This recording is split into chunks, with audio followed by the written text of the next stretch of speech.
welcome to Garbage Theater. Tonight's installment, Buffalo Rider.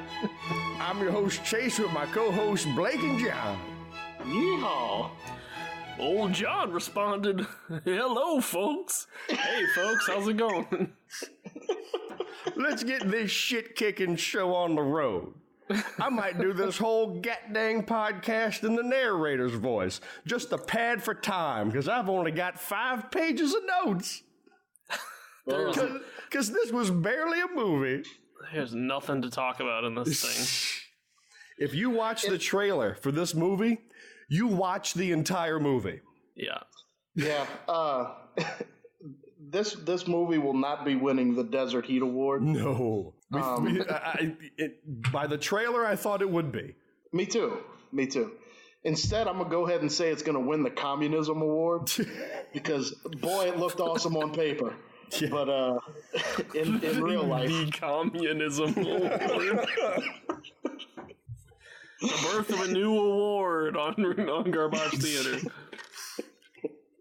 Probably the only time it's going to be awarded. Oh, okay. This is what happens. Okay.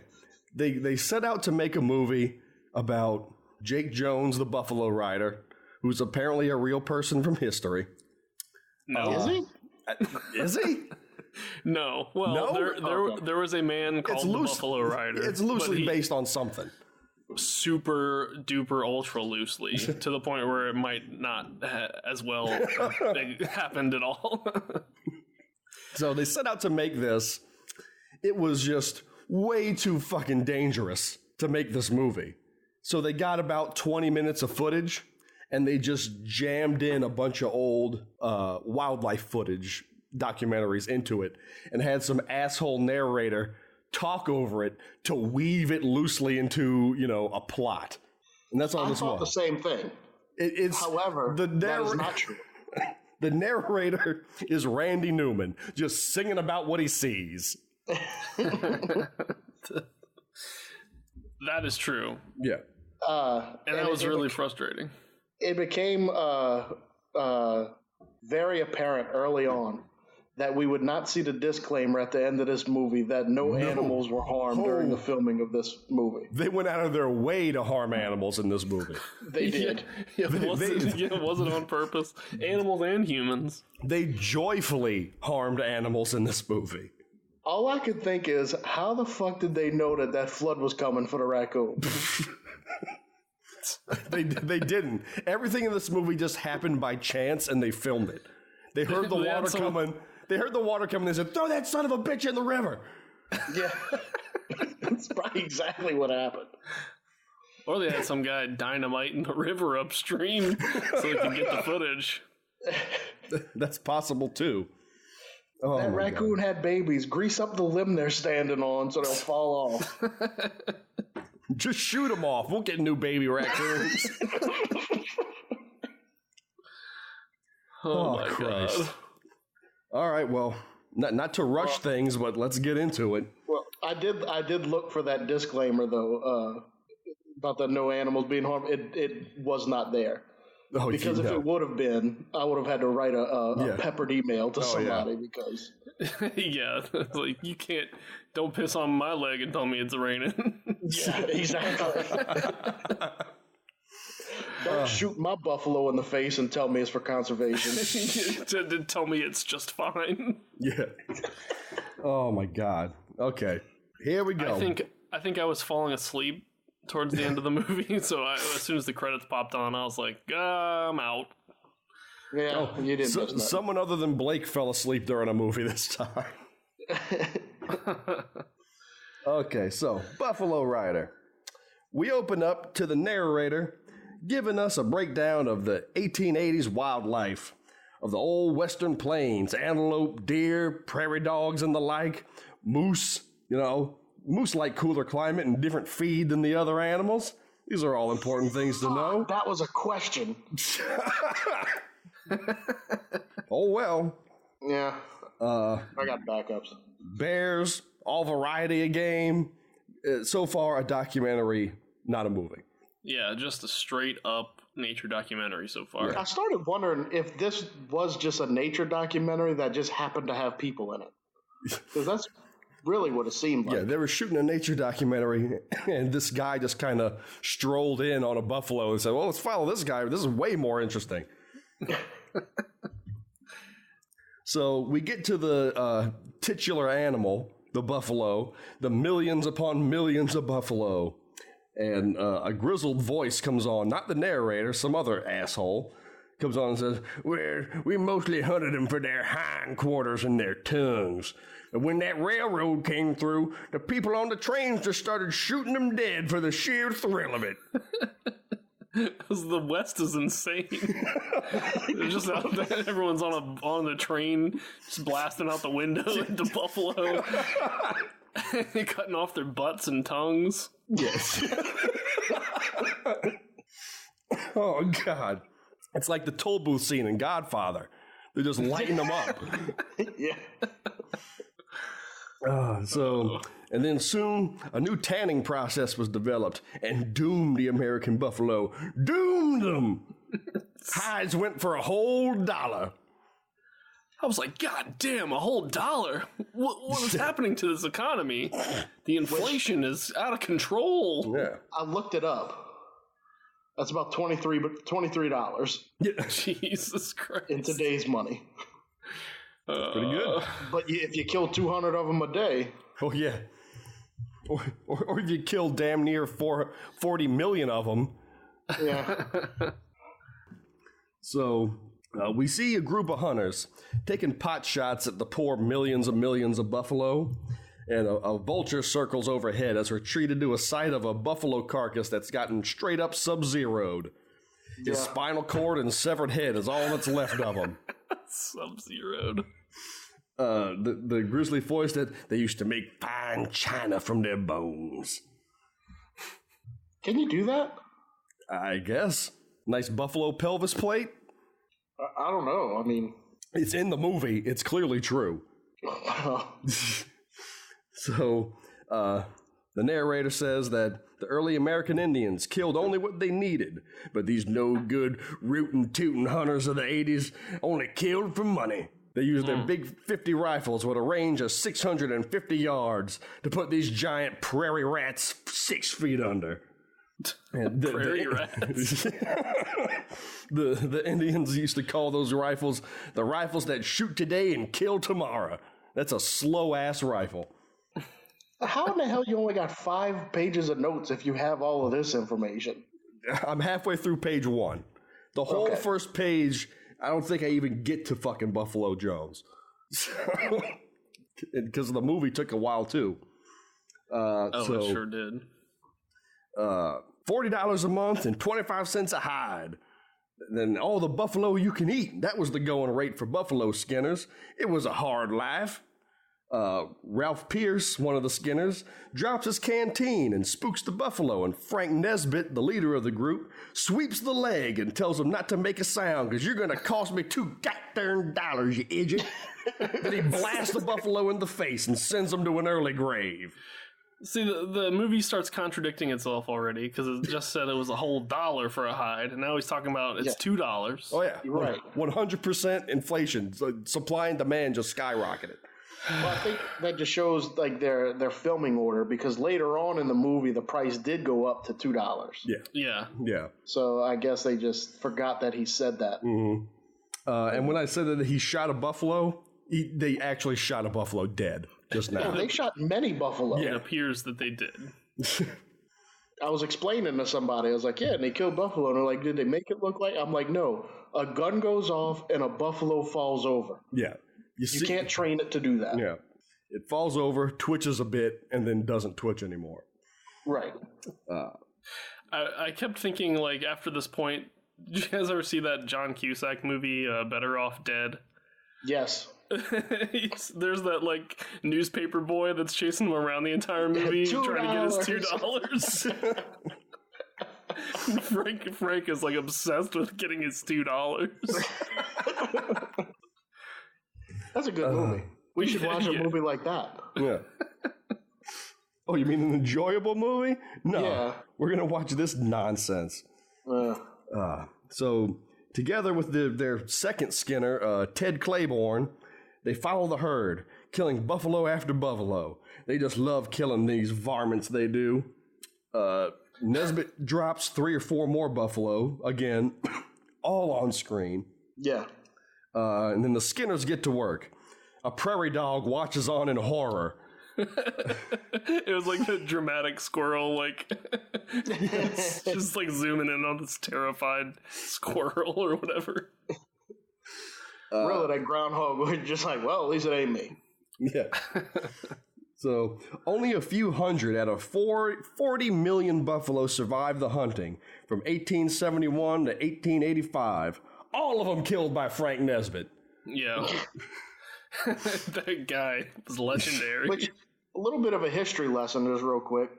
It wasn't normal everyday hunters that killed all the buffalo like that. It was what they called market hunters. No, it was train passengers. Everyone with a pistol leveled out the window.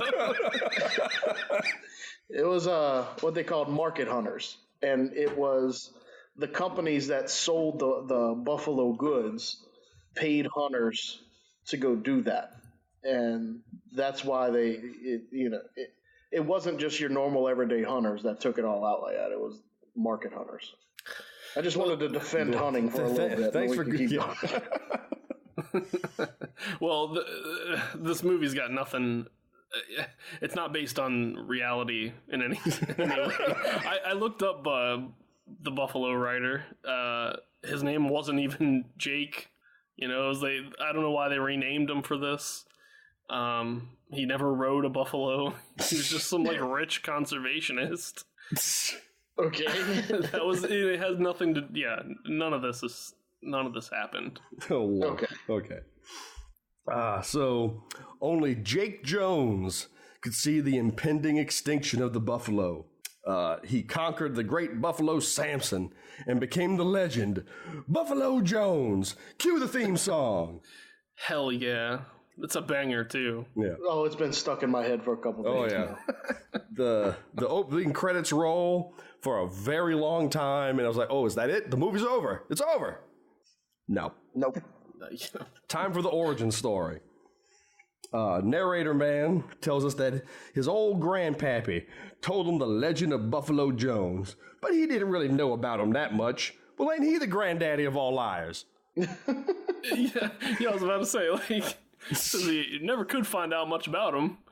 And then the movie proceeds to go into excruciating detail about everything he ever did. Jones used to work in Texas, but grew tired of the senseless killing of the buffalo, and he headed north. He was a friend to animals and a man of few words. And it's a good thing he was a man of few words, because you'd think somebody named Buffalo Jones that rides a giant buffalo would have like a deep, booming, hearty voice. And he just kind of sounds like this. I guess I'll ride that buffalo. If I was the asshole riding around on a buffalo, I'd be letting people know about it too. I wouldn't be quiet. I'd be going to town being like, look at this shit. You're like freaking Otis from Mayberry coming in on a cow. I'm riding a buffalo! You hear that? That's the call of Buffalo Jones. Echoing for miles. And he just walks around going like, Buffalo Jones! He may have called himself the Buffalo Rider, but he was not in control of that buffalo through this entire movie. Oh, no. Never. Not once. No, that buffalo did whatever the hell it wanted to. Exactly. And they just filmed around it. Exactly. Because you could tell, like, there was times that buffalo took off and there was pure horror on this guy's face. Yeah. The buffalo was more the director of this than any human involved. Yes. So, one day, Jones came upon a group of coyotes attacking a baby buffalo, and he tried to run them off with a few gunshots, but wild animals don't always follow stage direction, and they continued attacking the baby buffalo. Eventually they give up. That comes back later, by the way. Yeah. Eventually they give up, and Jones wrestles the weak, dying buffalo to the ground. It's like, get the fuck on the ground so I can help you, you little shit. So Jones knew he'd have body to slam the buffalo so you can help them. Yeah. Yeah. He knew that he'd have to care for this buffalo, as those coyotes would surely return if he left him there. The next spring, the buffalo's fully healed. Jones has been dragging him around by the neck from his horse for a whole year, and that really sped up the little guy's recovery. Jones decided, well, might as well try to ride him. And with a quick cutaway, the buffalo's full grown, 6 feet tall, 2,000 pounds, named Samson. So then we get to watch Jones try to saddle the buffalo for quite some time. Oh, yeah, we watched the entire breaking process. Yeah, it's obvious that they just told him, throw that saddle on that buffalo. And it just took forever, and they said, well, we'll just have old Roy narrate over it. It'll make sense. Yeah. I kept waiting for the narration to end.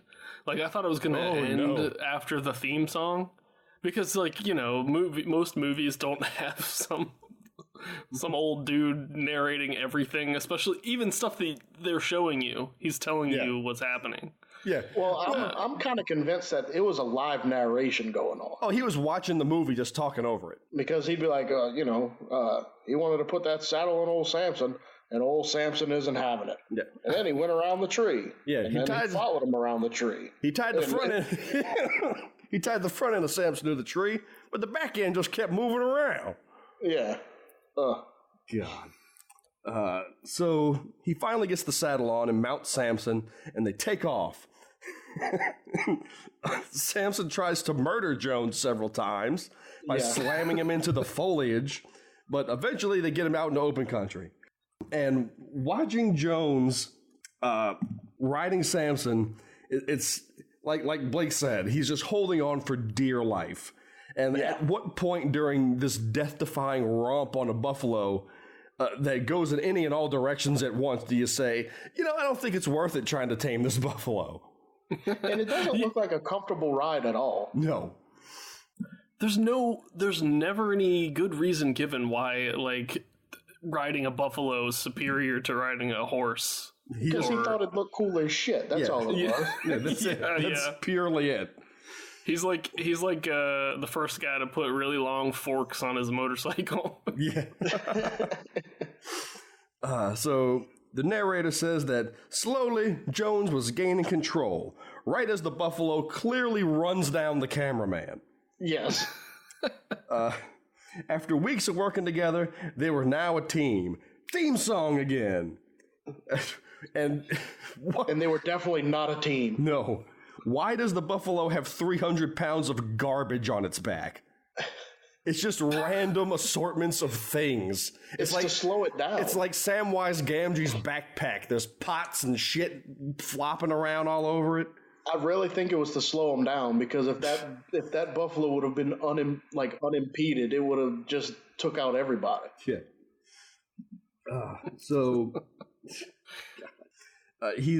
as they're riding, he's constantly having to grab sticks from trees, just desperately lashing this thing in the face, trying to get it not to kill them both as it stomps through the field. If there's one way I'm going to get this buffalo to like me getting on his back, is to beat the shit out of it every chance I get. And all the footage of him riding it is in slow motion. So I can only imagine what it looked like at full speed. That dude had to lose some teeth during that. If he had teeth to begin with. So Jones then decides he's going to take Samson into town to get some supplies before the winter and test out Samson's domestication. People are going to die. Yeah. Can't take this thing around other people, man. They come across a bear in their travels, which are good people if you leave them alone. But Samson decides he's going to try to kill the bear and chases it around a tree. But Jake was like, fuck that shit, and starts messing with him. So the bear flees for its life, and Jones gets on his way. Until a random Indian decides to take a pot shot at Jones. Jones falls off of Samson for some reason or another. As the shot rings out, he miraculously is on foot, sprinting in slow motion at the Indian as he's rerunning. Gets the drop on him, and at gunpoint takes the Indian's rifle, cracks him across the face with it. He then smashes it on a stump and nearly trips over the corpse of this confused native trying to free this noble buffalo from the torture of this bearded jackass. Right. So we go back to the hunters as they bicker amongst each other, and one calls another one a duck. And that stood out to me, because didn't that happen in Mosquito? No, that was in Robo-War, a ruptured duck. A ruptured duck. Yeah. This is the origin of that slur. Oh, okay. Yeah. It was an old slur used by buffalo murderers. You walk like a duck. So, they spot Jones riding across the prairie. They all get into a big brawl over nothing, and the rifle goes off. And old Teleportation Jones appears right next to him on Samson. Yeah. Jones they flip their shit because they're going to kill this buffalo. They have to have this buffalo that this man is riding for some reason. Like, I can taste that $2 already. So I really think what it was is everybody wanted to ride the buffalo themselves. Like, he's basically the first guy that had like an awesome car. Everybody had the same car, and then this guy shows up, and everybody wants it. Yeah. So let's shoot it so we can ride it. I think they wanted to kill him, not the buffalo. Yeah, they were going to kill the buffalo too after that. No, I think they wanted to ride that buffalo too. You know how many ladies you get riding up on a buffalo? None, because the buffalo's going to squash them all. You can't get close to no people riding a buffalo. This movie proves that. Samson, I liked that female and you squashed her. Samson didn't care that he squashed that female. Sorry, I thought it was anything on the planet. Yeah. Just doing what buffaloes do, bro. Yeah. So Jones draws his pistol, and Nesbitt says that, we're just playing around and we're going to head out. And these men don't know how close they came to being mangled, mashed up death piles next to this buffalo that could go berserk at any moment. So as Jones rides off, Nesbitt turns around and lets off a shot, and hits Jones, and he slumps over on Samson. And Nesbitt swears if he ever sees that Jones again, he'll kill him, because nobody gets to jump on old Frank Nesbitt. I'm like, this is the main conflict of the movie? That Buffalo Jones got the drop on him? Yeah, he snuck up on him. How do you sneak up on somebody with riding a buffalo? That's a good question. Pretty easily, apparently. So. Oh well, no. Frank's like half deaf, isn't he? Eventually, yeah. Eventually, that becomes a skit in this movie. So, Samson takes off into the woods, wandering around patiently for Jones to rot off his back so he can be free. But unfortunately, he runs into Sam Robinson. And Sam takes Samson's bridle, a.k.a. the loose rope wrapped around his face, and leads him back to his home. Did you know that's the director, by the way? Is it? Yep. I thought the buffalo was the director. Well, the guy who got the credit in the credits for being the director. Old Sam directed the movie. So Mrs. Robinson is outside and tells Sam to get Jones down before he bleeds to death. Everyone's almost killed by Samson as they nervously drag Jones off of his back. Yeah. They strip Jones down, and Mrs. Robinson force feeds him some mush. But Jones's only concern is Samson. Back in town, Nesbitt's gossiping to all the townsfolk about seeing a man riding a buffalo, and tales of Buffalo Jones soon spread far and wide. Jones is being taken care of by the Robinsons, and soon he's on the mend and befriends a raccoon named Bandit, because why the hell not? Friend to animals. Yeah. Winter strikes a few minutes later, and it's the coldest one in history. But Jones makes sure that Bandit's safe and gets his share of Mrs. Robinson's shit stew and apple pie. Tries to slap a saddle on him and become Raccoon Jones. I would be pretty pissed if I was old Sam, by the way. Because here's this stranger. We saved your life. We're feeding your stinking buffalo outside the whole winter.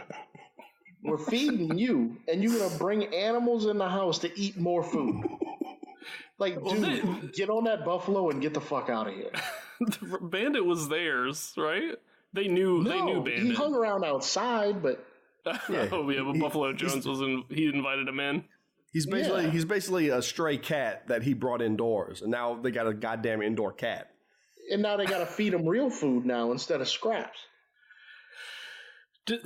Buffalo Jones brought nothing but misery to this family.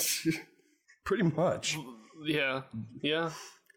But don't worry, we're gonna have you come around to old Bandit, because it's time for him to get a spin-off movie within this movie. Yeah.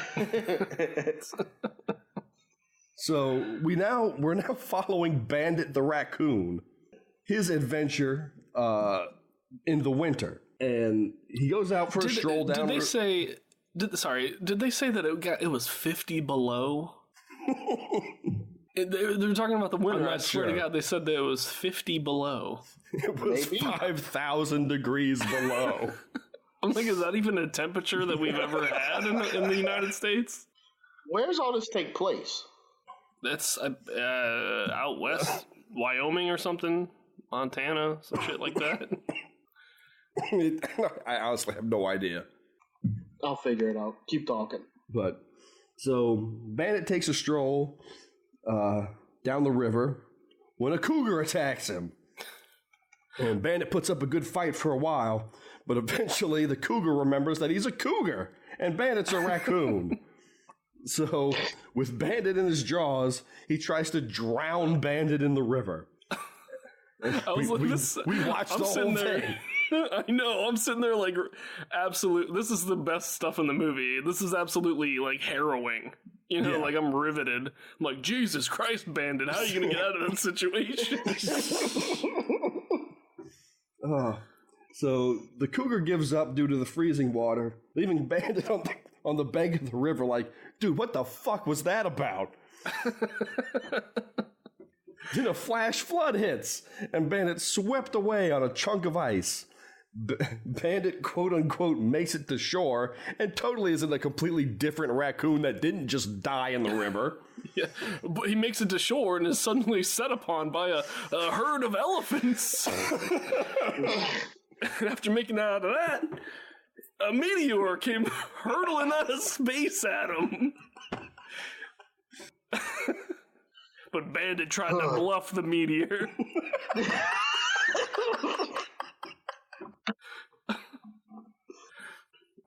Wow. Christ. That's a much better premise for a movie. Just Bandit's bad day. Yeah, never ending bad stuff keeps happening to this poor raccoon. It only gets worse, too. Oh, God. So, winter then gives spring a complete miss and goes straight into summer. About 17 years have passed in this movie so far. Still following Bandit, and we find out that Bandit's a she and has a set of twins. Let's kill the baby raccoons. Whoops, they fell in the river. How did that happen? Put them on a tiny twig across the river and see what happens. So we finally leave the raccoons and go back to the Nesbitt gang, and they're having a hard time tracking the buffalo as they've become spooky from being murdered left and right for the last 27 years by Frank Nesbitt. But they're a little spooky. This is so silly. I want to, real quick, I want to mention that, like, so far, like, the narration gives the movie this, like, really sort of, this, like, family film kind of quality. You know what I mean? Like, he's all silly and talking about, like, talking about how Samson is feeling like he's a person. And it's kind of, I don't know. and then like it gets conspicuously silent when like bad shit starts happening. Oh yeah. Oh, one of the most horrifying scenes I've ever seen filmed is about to happen. Well, before we get to that, the lowest recorded temperature in the lower 48 was in Montana at -70. Holy shit. Okay, so Well, shut my possible. mouth. Well, shut John's mouth. And then Buffalo Jones said, "That's not just cold, that's fucking cold, friends." So the trio of hunters continue to gun down the buffalo, but Nesbitt isn't impressed with the others shooting. Back with Sam, okay, he's gone hunting, and he's gone further out than he ever has before. And Mrs. Robinson's getting worried that he's been gone just a little too long. And Jones goes, "Well, I reckon I'll go look for him." Cut to Sam being eaten by a goddamn bear. Yeah. On screen. Straight up murdered by a bear. Like, shit's going down right in the cut.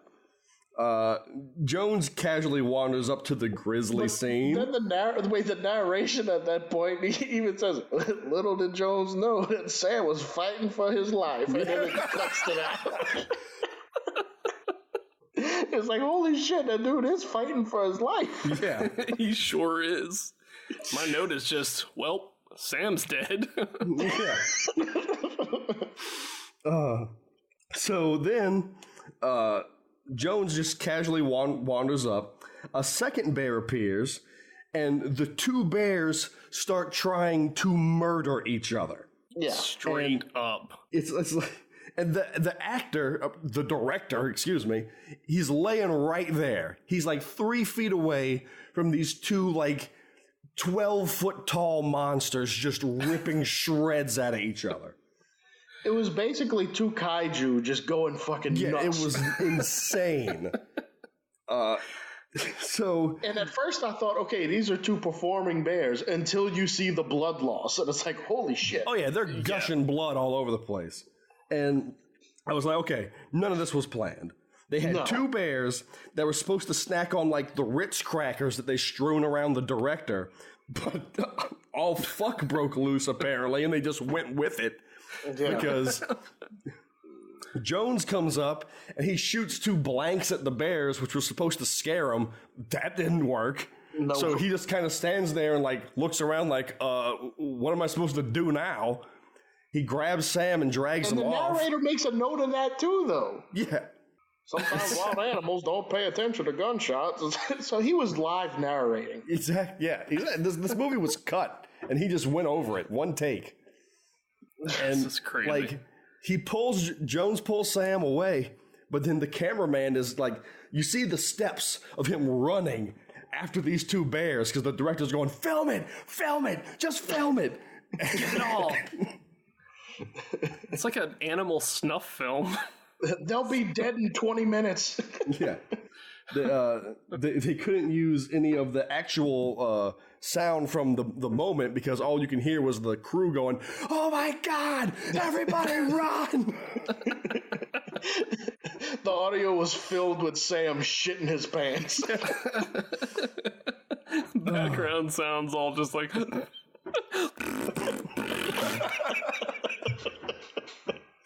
Everyone around is just dookie in their pants. Like, oh my God. So Jones gets Sam away, brings him back home to Mrs. Robinson.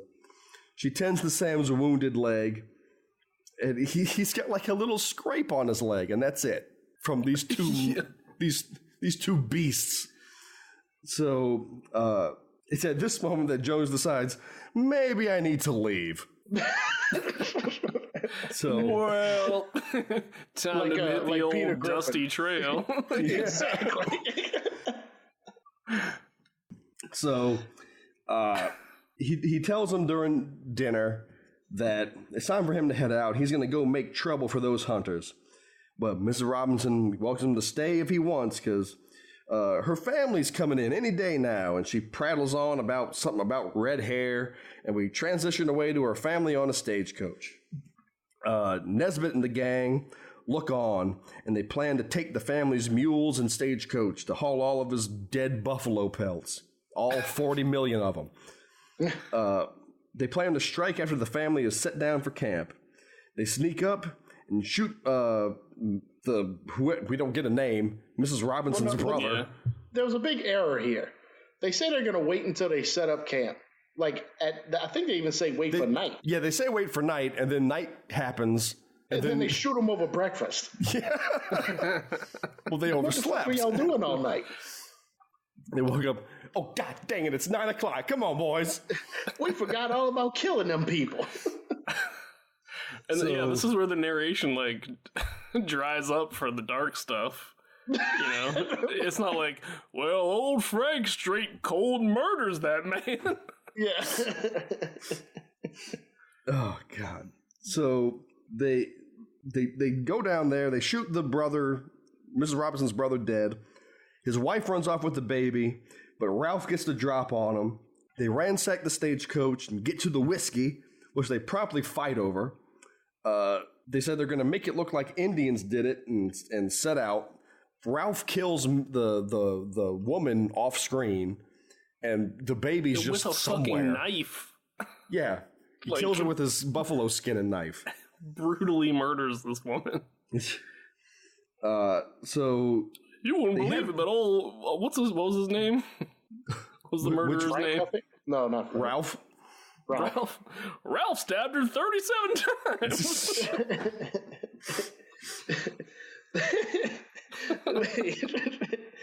He cut that woman up so bad, even the bear stopped fighting and said, "Well, damn, there, Ralph. I'm gonna just calm down." I just want that's barbaric. That's barbaric. Yeah, That's barbaric. And then they high-fived and went off together. Oh, when I don't have my rim shot set up. I know. Missed opportunity. Anyway, they let out, but Ted leaves a dirty-ass rag behind that the narrator leads us to believe is some kind of incriminating evidence.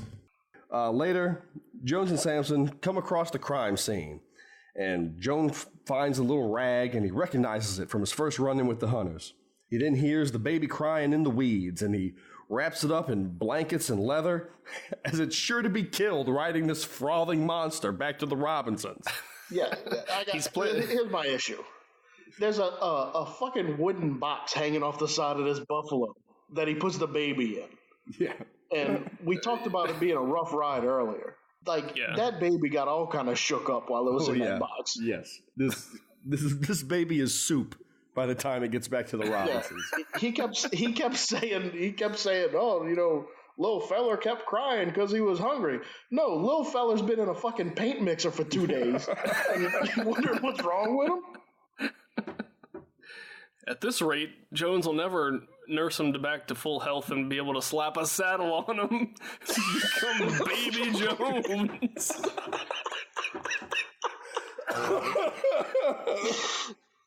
Oh my God. So he buries the bodies and he slips the baby into the garbage on Sampson's back, as we said. It's a 4 days ride back to the Robinsons. So Jones decides to let Sampson take the lead and go over the mountains with a baby. That makes sense. Nesbitt and the gang argue about the usefulness of killing women and such. And the scene devolves into a goddamn vaudeville act with Frank acting like he can't hear anything. And that goes back and forth for way too long. They get into another fight over God knows what. Ralph nearly kills Ted, but Frank breaks it up, and he tells Ralph to head on out, or you'll get this 45-70 in your gut and out your backbone. Jones hits the snow line on the mountain, and the theme music kicks in, again, because we don't have audio to go with this B-reel footage, and we got a pad for time. Gotta get that paid for that theme song. Gotta get it in there as much as possible. Samson gets stuck in the snow which I'm sure wasn't planned. Joan violently yanks him out while the baggage on his back, including the baby, is thrashed all over the place. The baby's starving, so Jones decides to hunt something to make some broth, because everyone knows babies love broth. They love a good broth, let me tell you. They love a good varmint broth. Yeah, they sure do. So I only feed my kids premium varmint broth. So he covers the baby in dirt and branches and whatnot, and he's sent out on the hunt. And then he says, the narrator says, Samson knew the baby was his responsibility. Oh, yeah. I'm like, what? Samson then proceeded to eat the baby. Samson knew he had a mouthful of molars, so this was going to take some doing. But like, you can't go from murdering a man and his wife in cold blood to being all cute about the buffalo like, taking care of the baby. Oh, God. It's a tone problem. Christ. So Jones spots a deer, and as he settles up to take his shot, he's ambushed by a cougar, the same goddamn cougar that tried to drown old Bandit. I was like, you think Bandit warned him? Bandit got back and was like telling him tales.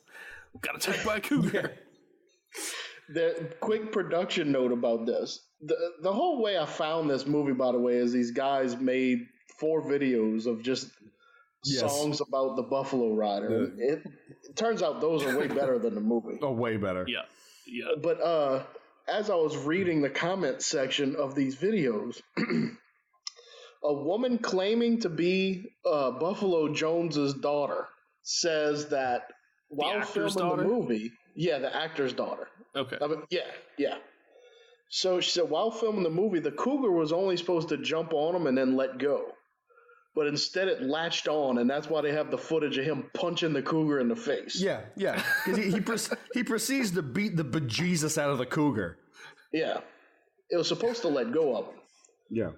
And when I first read that, I was like, okay, this chick's she's crazy. She doesn't know who these people are.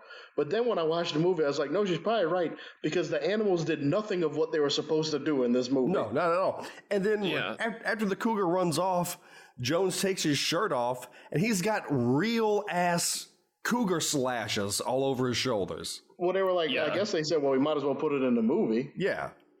Absolutely. That wasn't effects. Those were real claw marks all over him.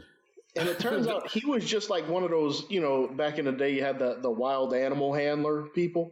Yeah. That's what this guy was. And they just made a movie around him. Yeah, that makes a lot of sense. He hardly says anything in the movie. Well, that's what it was, and that's why he was so cool under pressure when a cougar's on your back. Yeah.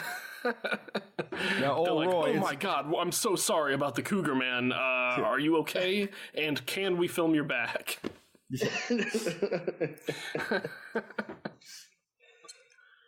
So, back at camp, the wolves show up to get the baby, and only Samson's left to defend it. Samson dispatches one of the wolves with a sturdy kick to the face. Oh, Jesus Christ. More than a sturdy kick. Yeah. Fucking buffalo kick. Those wolves are like, this was not in the contract. This was not in the script. They had some wolves just show up on scene, and the buffalo took care of it. And right then, the chick from RoboWar showed up and said, "Oh my God, the children!" They forgot the baby was there. So Jones, meanwhile, still desperate to find something to feed the baby, spots a porcupine and just snatches it up, because porcupines are dumb as shit apparently, and you can just pick them up and walk off with them. I was like, he just snatches it up by the tail, and I'm like, hunting.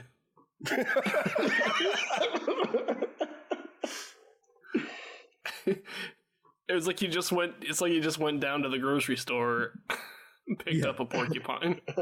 Well, they got left porcupine. I guess I'll grab this. Yeah, I'll just pick up this porcupine. I got a coupon anyway. So that night, Jones force feeds the baby a porcupine sandwich or something.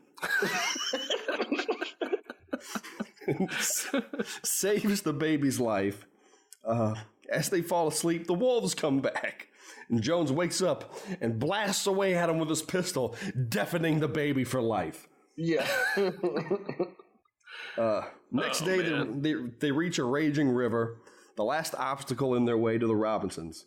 And Jones decides he's going to hold the baby in his arms while he rides Samson across the river to their doom. And they all drowned. Yeah.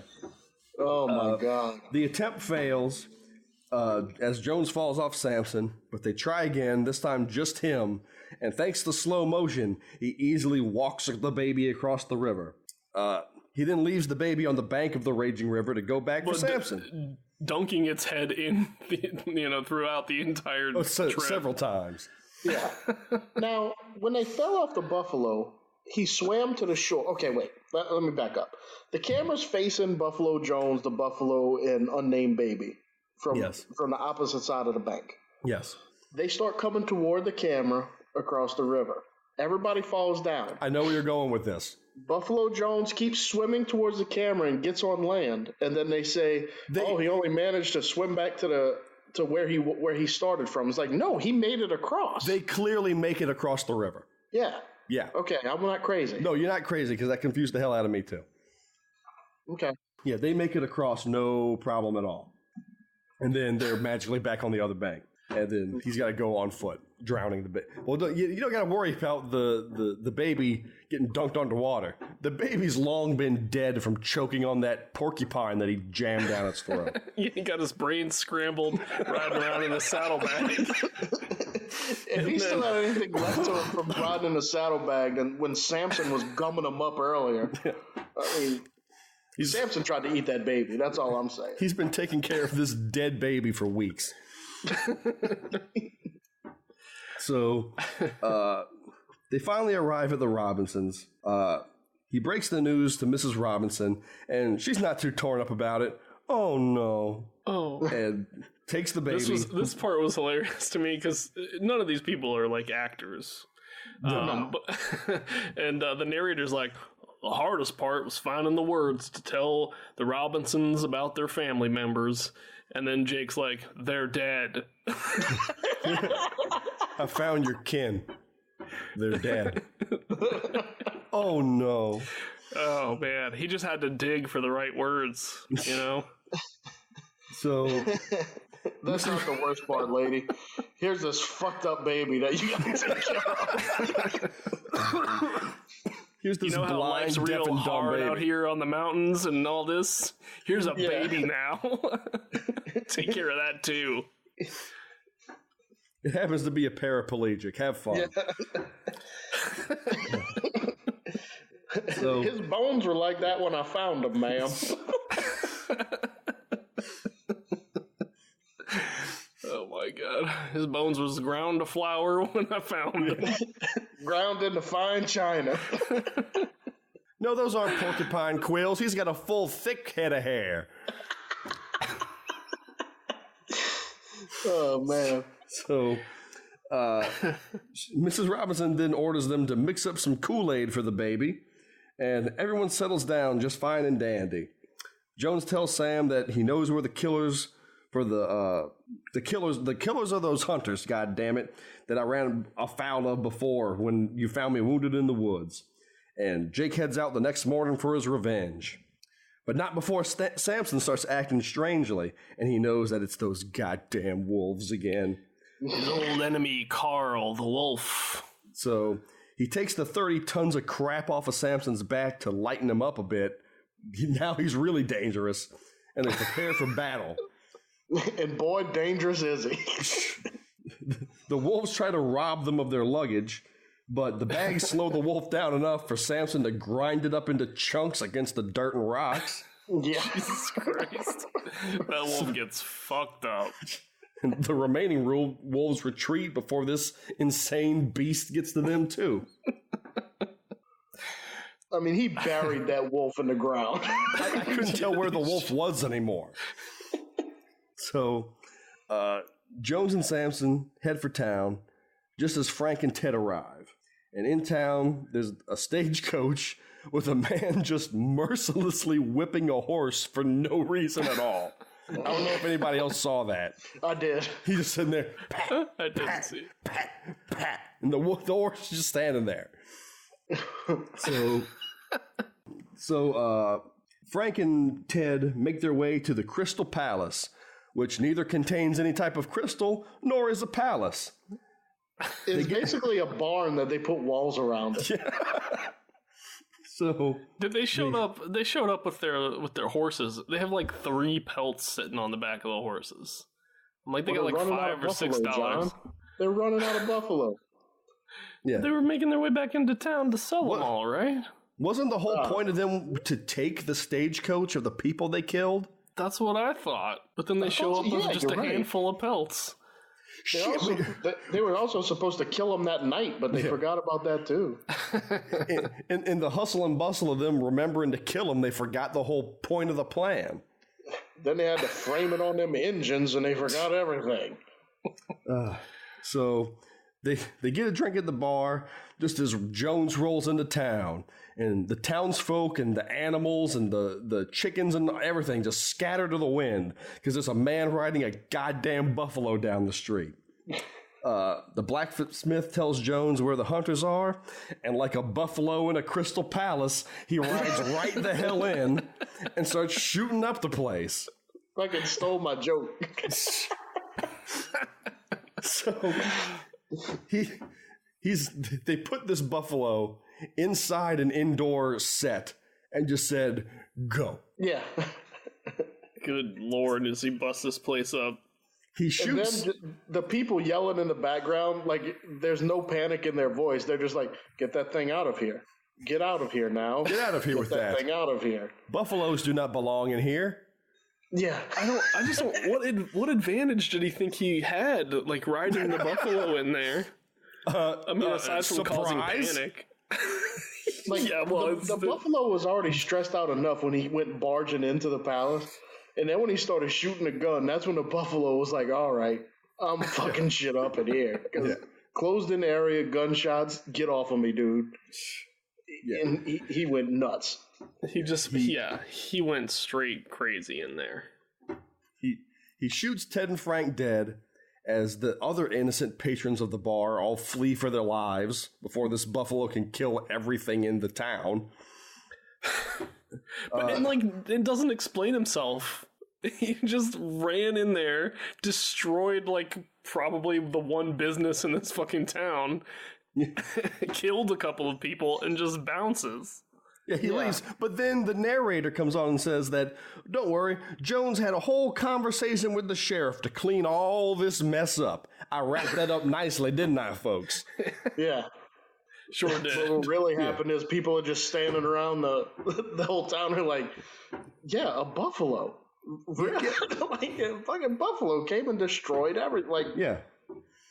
This guy just rode into our establishment on a monster and murdered people. Yeah.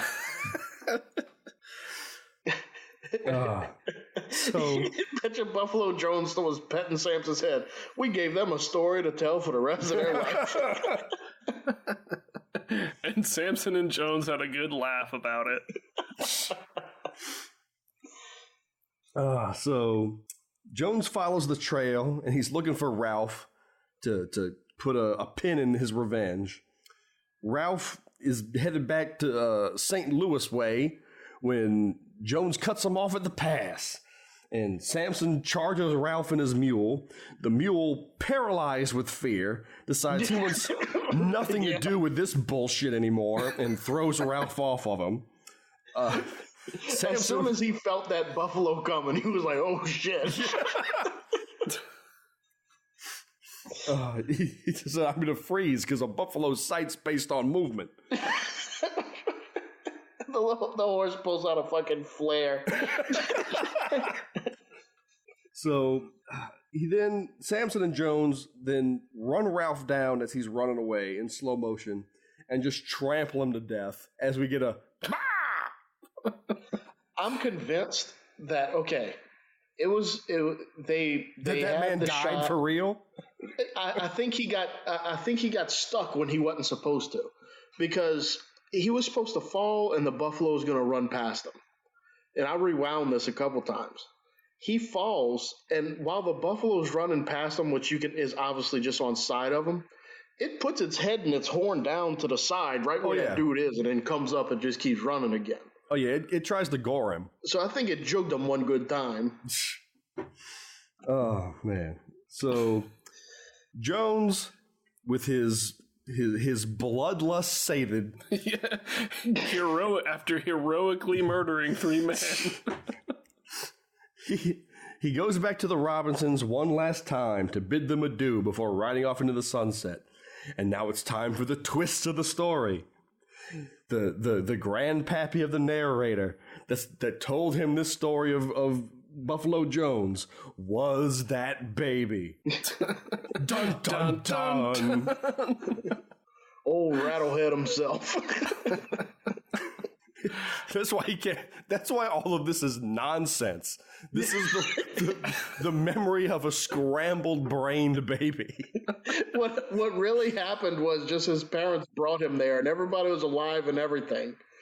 Just somehow he came up with this whole thing. Jesus Christ!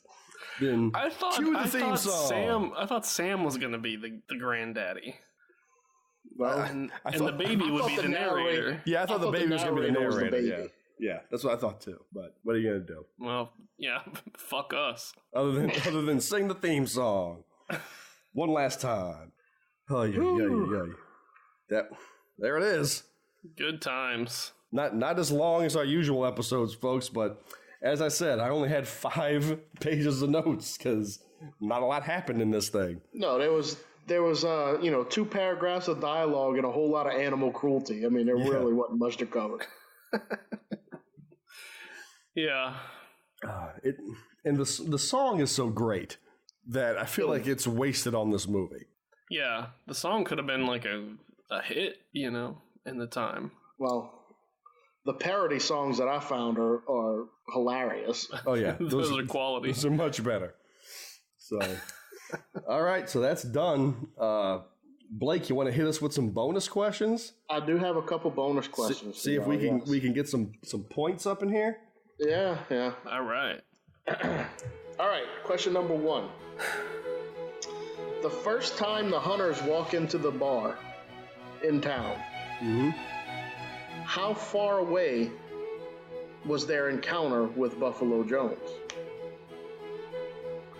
Oh, shit.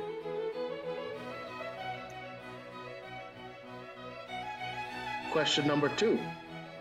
The second time the hunters go into the bar, how far away are the buffalo? Jeez. Shit. No points this time. All right. I'm assuming y'all are... straight up shots in the dark here. Okay. So how far away was their encounter with Buffalo Jones? 1 hour. John? I just put up there. It was 3 days south. All right. I was way off. Yeah. And how far away were the buffalo? 4 hours. 2 days north. So close. Oh. It was 2 days, but it was 2 days west. Damn. That was a complete stab in the dark. I think everything's way closer than it is.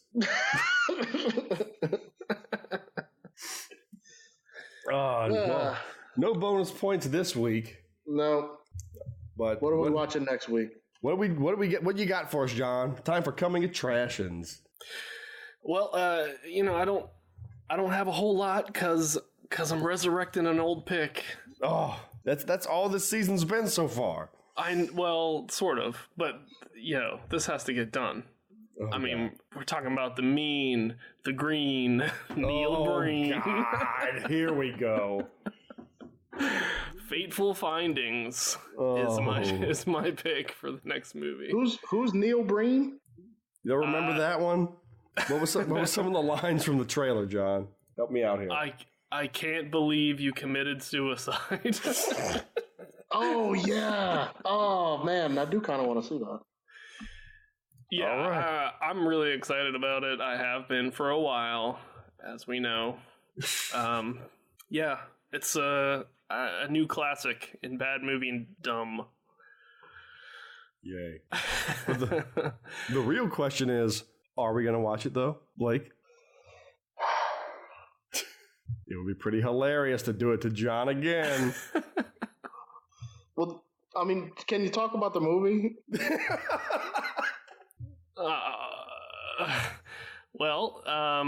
Don't worry about talking about the movie. We're not watching that fucking movie. God damn it. Wait, for reals? For reals, we're not watching that shit. Oh, it's happening right now. It's happening right now. Oh, my God! Motherfucker. I was so, you know what's fucked up is that, like, I was thinking about what you were gonna do. I was like, oh no, he lost his Seagal movie. That's exactly what it is. I lost it. Oh, motherfucker. I almost had another pick ready to go, but I was like, yeah, he might not. I don't know. Oh, man. Neil Breen denied again. Again. I was on the fence whether I was going to do it or not.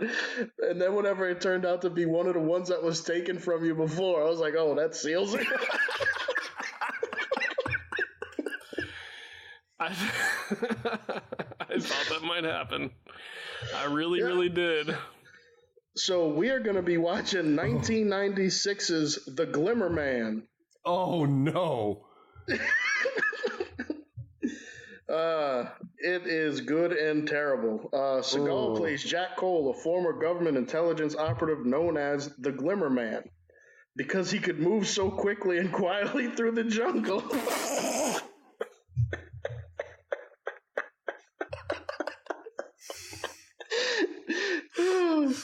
Anyway, he moved so quickly and quietly through the jungle that his victims would only see a glimmer before they died.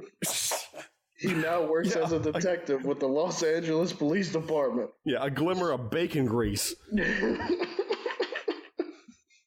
It's only got like a 4% on on IMDb, but it's got like 16% on Rotten Tomatoes. This is also the movie where the story I told last week, where he was Rob Schneider, that was on the set of this movie, and I have plenty more stories because apparently a lot of the funny Seagal stories come from this period of time, so there's going to be a lot to talk about. Oh man, sorry, John.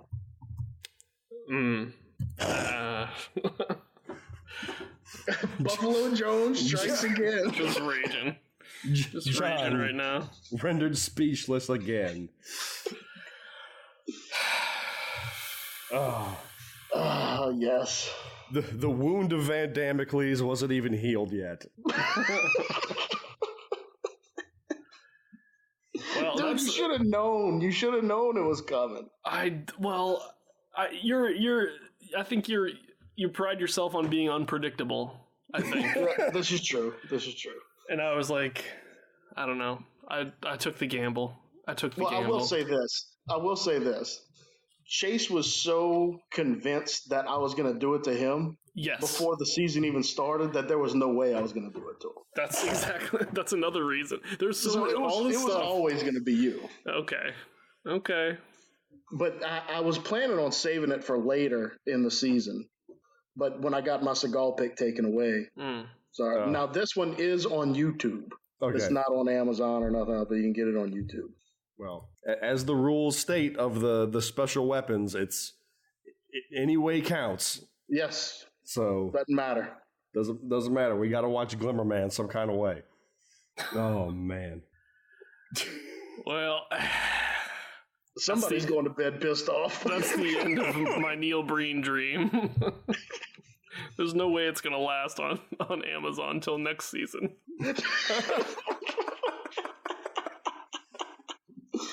Oh, man. You might be surprised. You never know. Maybe. Yeah, maybe I'll pick it. You go, yeah. That'd be the ultimate kick in the dick, wouldn't it? Be ready in 2 weeks.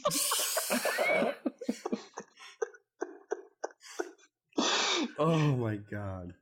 Well, I gotta say I'm thrilled because now I know I can make movie picks without worry. I don't have to put up any more Frank Stallone movies. Yeah, it was never going to be you. It was never going to be you, because if it was going to be you, I would have not watched that Frank Stallone movie. Well, I mean, personally, I thought Terror in Beverly Hills was delightful. But compared to Buffalo Jones, it was pretty damn good. Oh God, yeah. Oh, yeah, this. Yeah, I'm almost saying that, you know, Fungicide was a lock for worst of the worst, but then this happened. Yeah. And I honestly don't know. Yeah, because this had nothing, you know, funny about it. I was laughing watching it, but I was laughing more at what I was writing than what I was seeing on the screen. Right. I was more appalled watching this movie. Oh my God. Well, there it is, folks. We will not be watching Fateful Findings. God damn it. And we will actually be watching The Glimmer Man.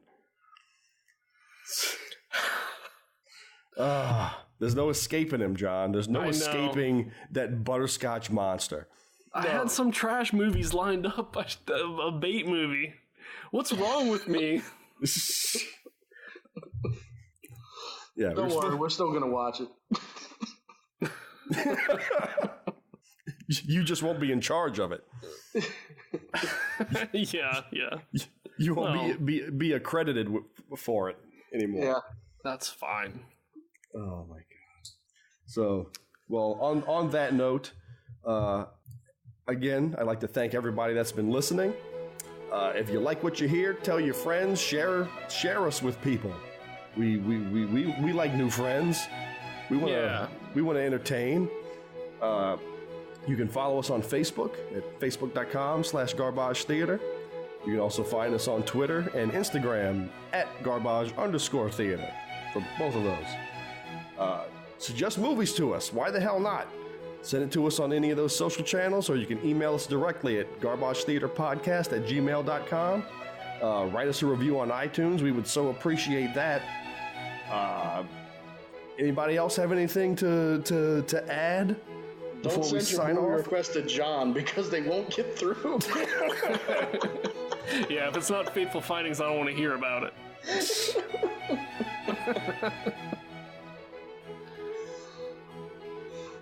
So, if nobody else has anything else insightful to say, we might as well hit that old dusty trail. Yeah. Until next time, folks.